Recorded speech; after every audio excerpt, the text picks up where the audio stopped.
राधे राधे मेरे प्यारे भाइयों बहनों माताओं व बंधुओं। आज कार्तिक मास के गुरुवार के दिन मैं आपके लिए लाई हूँ कार्तिक मास की कथा। बंधुओं, कार्तिक मास की कथा सुनने का बहुत अधिक महत्व है। बंधुओं, यदि आप कार्तिक मास की कथा सुनते हैं तो आपके सभी पापों का क्षय हो जाता है। बंधुओं, हमें नहीं मालूम होता कि हम जाने अनजाने में कितने पाप कर बैठते हैं। बंधुओं, एक कार्तिक मास का स्नान ऐसा स्नान है, कार्तिक मास की कथा ऐसी कथा है जिसे सुनने मात्र से और कार्तिक मास में स्नान करने से मनुष्य सभी पापों का क्षय हो जाता है।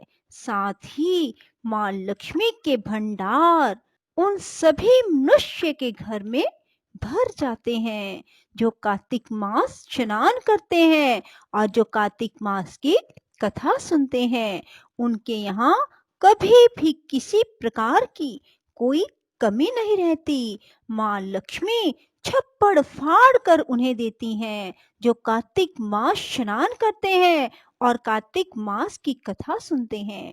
बंधुओं, यदि आपने हमारे चैनल को अब तक सब्सक्राइब नहीं किया तो जरूर करें और बेल आइकन दबाना ना भूलें ताकि आपको हमारी आने वाली सभी वीडियोस की जानकारी सबसे पहले हो सके। बंधुओं, वीडियो को पूरी सुनने के बाद कमेंट बॉक्स में जय विष्णु भगवान, जय माँ लक्ष्मी जरूर लिखें। बोलो विष्णु भगवान की जय हो, लक्ष्मी माता की जय हो। ऋषि कहने लगे, सूत जी, भगवान के चरणों से उत्पन्न हुई गंगा जी की महिमा कहिए। तब सूत जी ने कहा, हे ऋषियों, जो कुछ नारद जी ने राजा पृथु को कहा वही मैं तुमको सुनाता हूँ। इंद्र आदि सब देवताओं को उत्पन्न करने वाले कश्यप जी की दो पत्नियां थी। एक अदिति जिसके पुत्र देवता कहलाए, दूसरी दिति जिसके पुत्र दैत्य हुए।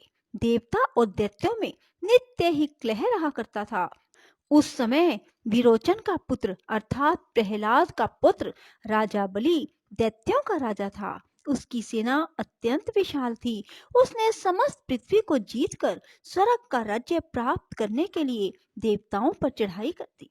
इंद्र के राज्य को चारों ओर से घेर लिया। देवता भी युद्ध करने के लिए बाहर आए। तब अत्यंत घोर संग्राम हुआ।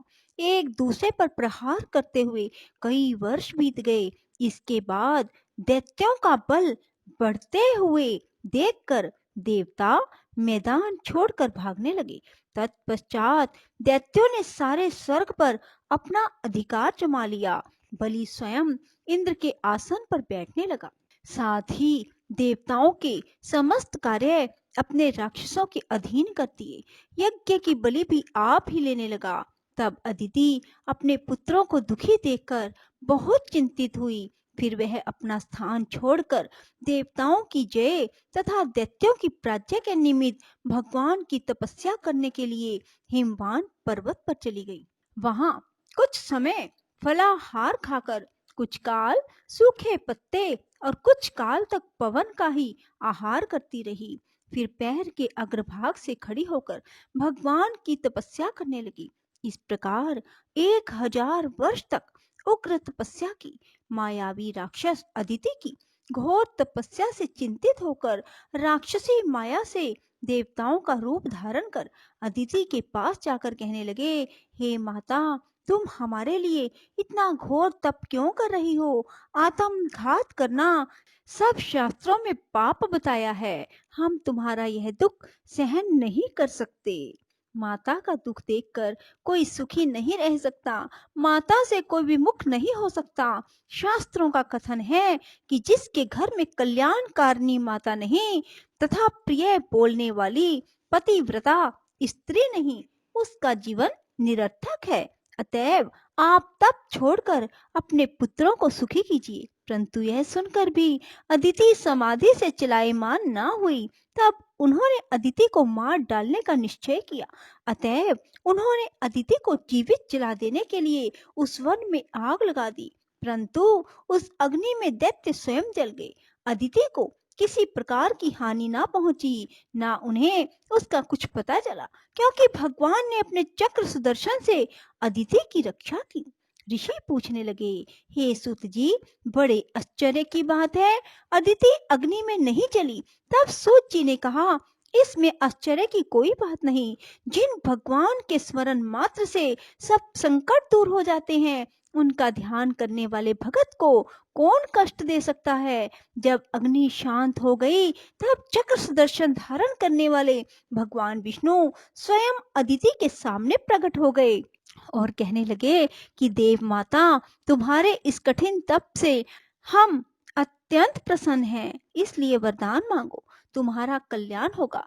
तब अदिति ने हाथ जोड़कर भगवान की स्तुति की, हे भगवान, जिनके स्मरण मात्र से सब क्लेश नाश को प्राप्त हो जाते हैं, जिनके चरण कमलों की सेवा करके भगत लोग परम सिद्धि को प्राप्त हो जाते हैं, यज्ञ में स्थित यज्ञ के प्रबोध करता, जिनकी माया को ब्रह्मादिक देवता भी नहीं जान सकते, जिनके मन से सूर्य चंद्र, मुख से ब्राह्मण, भुजाओं से क्षत्रिय, जंघा से वैश्य और पैरों से शूद्र उत्पन्न हुए हैं, ऐसे भगवान को नमस्कार है। भगवान, देवता, नदी, समुद्र आप ही हैं, अतएव आप मेरे पुत्रों की रक्षा कीजिए। हे भगवान, आप अंतर्यामी हैं, सभी कुछ जानते हैं, अतएव मेरे पुत्रों को अकंटक राज्य दीजिए। अदिति के ऐसे प्रेम भरे वचनों को सुनकर भगवान कहने लगे, हे देव माता, हम ही तुम्हारे यहाँ जन्म लेकर तुम्हारे पुत्रों की रक्षा करेंगे। तब अदिति कहने लगी, भगवान, जो संपूर्ण सृष्टि को धारण करने वाले हैं, जिनके रोम रोम में ब्रह्मांड समाया हुआ है, उनको मैं कैसे धारण कर सकूंगी।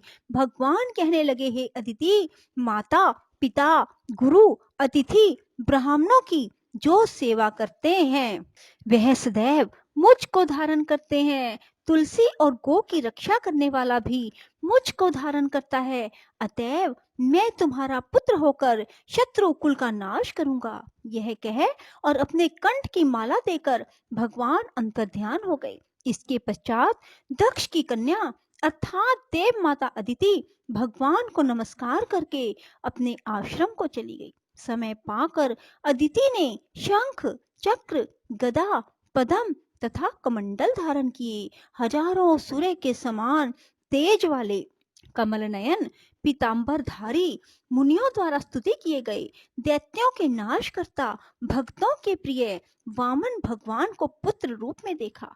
तब कश्यप आदि ऋषि भगवान की स्तुति करने लगे। जो कोई वामन भगवान के स्तोत्र का नित्य पाठ करता है, वह सदैव निरोगी रहकर सर्व संपदा प्राप्त करता है। तब वामन भगवान बोले, हे पिताजी, हम प्रसन्न हैं, आपका कल्याण हो, आपके समस्त मनोरथ पूर्ण हो। हमने 2 बार आपके घर में जन्म लिया है और आगे भी आते रहेंगे। इतना कहकर भगवान ने बाल रूप धारण कर लिया।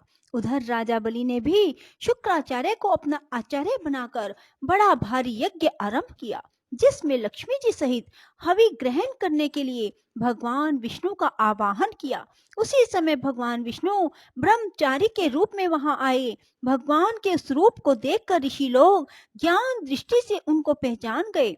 उन्हें देख श्री शुक्राचार्य ने राजा बलि को एकांत में बुलाकर समझाया। शुक्राचार्य जी कहने लगे, हे राजा बलि, विष्णु तुम्हारा राज्य लेने के लिए अदिति के गर्भ से जन्म लेकर वहीं तुम्हारे यज्ञ में आए हैं, सो तुम इनको कुछ भी मत देना। हे राजन, मेरा कहना मानो। नीति शास्त्र का कहना है कि अपनी बुद्धि से गुरु की बुद्धि अधिक लाभदायक होती है। तब बलि कहने लगे, हे गुरुजी, आप मुझे अधर्म की शिक्षा क्यों देते हैं। घर पर आए हुए याचक को दान ना देना राजा के लिए अत्यंत अधर्म की बात मानी जाती है, और यदि स्वयं विष्णु भगवान ही याचक बनकर आए हैं, तो इसके बराबर मेरे लिए सौभाग्य की और क्या बात हो सकती है। मैं जितने भी यज्ञ करता हूँ, केवल विष्णु की प्रसन्नता के लिए करता हूँ, अतएव यह वटुक जो भी मुझसे मांगेगा, मैं अवश्य इसको दान दूंगा। इतने में ही वामन भगवान राजा बलि के यज्ञ मंडप में आ गए। तब बलि ने अधर्य आदि देकर उनका यथोचित आदर सत्कार किया।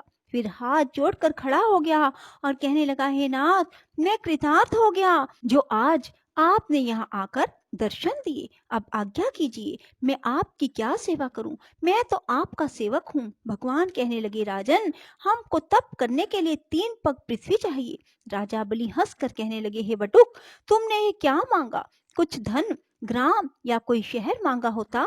वामन जी कहने लगे, हे दैत्यराज, मुझको किसी प्रकार का लोभ नहीं। मुझे तो इतनी भूमि चाहिए जिससे मेरा कार्य हो जाए। हे राजन, पृथ्वी का दान करना राजा का परम धर्म है। भूमि दान करने वाला जन्म मृत्यु से मुक्त होकर विष्णु के परम पद को प्राप्त हो जाता है। जिस राजा ने भूमि का दान दिया, समझो उसने सर्वस्व दान दे दिया।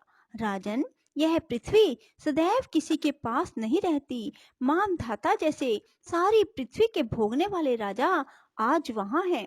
चंचल लक्ष्मी से जो अपना मार्ग सुधारते हैं, वे धन्य हैं। अधिक क्या कहें, भूमि दान से उत्तम दान ना कोई हुआ है, ना होगा। अब मैं तुमसे पूर्व काल का एक इतिहास कहता हूँ। पहले ब्रह्म कल्प में भद्रमती नाम का एक ब्राह्मण था। उसके श्रुता, सिंधु, यशोमती, शोभा, कामिनी, मालिनी नाम की 6 स्त्रियां तथा अनेक पुत्र थे। अतः वह और उनकी संतान भूख से अति दुखी हो गए। इस दरिद्रता के कारण वह स्वयं को धिक्कारने लगे। फिर वह अपने कुटुंब सहित कौशाम्बी नाम की नगरी में चला गया। वहां जाकर भद्रमती ने सुघोष नाम के एक धनी ब्राह्मण से 5 पग भूमि मांगी, तो उसने भूमि दे दी। इसी भूमि दान के कारण उस सुघोष नामक ब्राह्मण को विष्णु का परम पद प्राप्त हुआ। फिर भद्रमती ने वह भूमि एक दूसरे ब्राह्मण को दान में दे दी, जिससे उसे भी मोक्ष प्राप्त हुआ। इस कारण हे राजन, हमें 3 पग भूमि दो, जिससे हम भी मोक्ष का साधन प्राप्त करें। इतनी बात सुनकर राजा बलि जल युक्त टूटी वाला लोटा लेकर भूमि का संकल्प करने के लिए तैयार हो गया। तब शुक्राचार्य तपोबल से अपना सूक्ष्म रूप बनाकर राजा बलि को संकल्प करने से रोकने के लिए लोटे की टूटी में जल रोक कर बैठ गए। वामन भगवान शुक्राचार्य के मन की बात जान गए। अतएव उन्होंने एक तेज अग्रभाग वाली कुशा लेकर उस लोटे की टूटी के छिद्र में डाल दी, जिससे शुक्राचार्य की एक आंख फूट गई। इसके पश्चात राजा बलि ने 3 पग भूमि का संकल्प दे दिया। उसी समय भगवान विराट रूप होकर ब्रह्मलोक तक बढ़ गए। विराट रूप भगवान ने 2 पगों में सारा ब्रह्मांड नाप लिया। फिर पांव के अंगूठे से ब्रह्मांड फूट गया। उस फूटे हुए मार्ग से पानी के बहुत से स्रोत बहने लगे। भगवान विष्णु का पैर उस जल से धोया गया।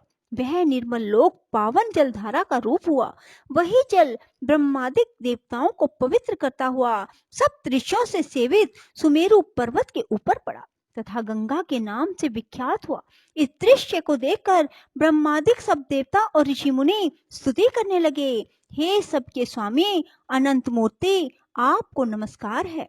इस प्रकार स्तुति सुनकर भगवान ने सब देवताओं को अपना अपना स्थान दे दिया और बलि को रसातल में भेजते हुए उसको वरदान दिया कि अग्नि में बिना मंत्र के जो हवन किया जाता है तथा अपवित्रता से कुपात्र को जो दान दिया जाता है या हवन किया जाता है, वह सब बलि को प्राप्त होगा।